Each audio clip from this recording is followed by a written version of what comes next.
The Foreign Minister has called on China to de-escalate tensions after holding military drills near Taiwan. Let's go live to Trudy McIntosh. Trudy, take us through what Penny Wong has had to say.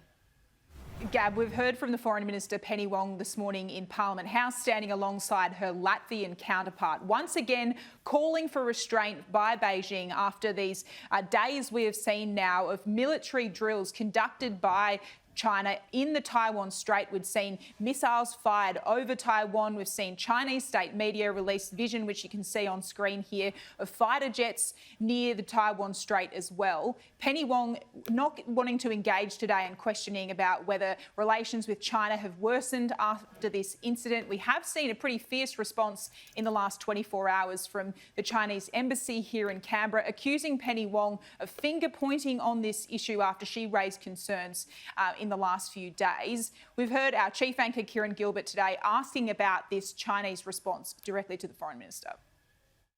Your language, though, on restraint has been described as absolutely unacceptable by the Chinese embassy. It doesn't seem like you're trying to inflame it. You're saying everyone should be restrained.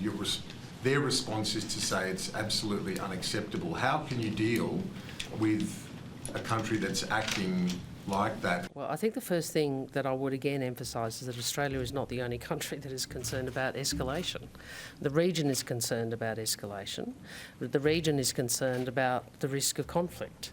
Now, Australia's national interests haven't changed. I have consistently made that clear both before and after the election. We will continue to, in a calm and considered way, articulate our national interests, and what I would say is our interests are the interests of the region, and that is restraint and de-escalation.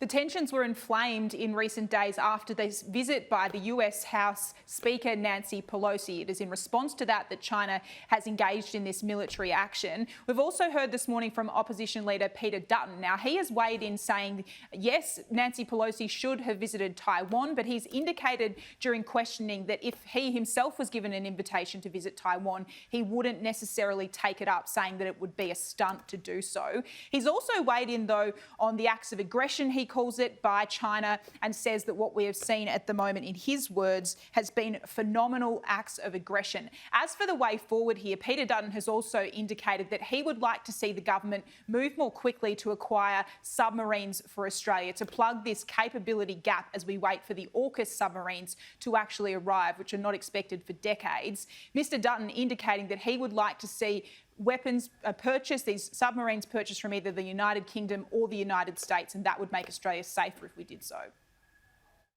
I said before we'd support good policy, and whilst the government criticised me at the time for saying that we should buy the submarines directly from Connecticut or out of the United Kingdom, whichever boat it is, the nuclear vessel which has an intact reactor that lasts for 32 years without having to be refuelled should be part of our fleet. And as soon as we can acquire that, we become a safer nation. And that deterrence is particularly important at the moment.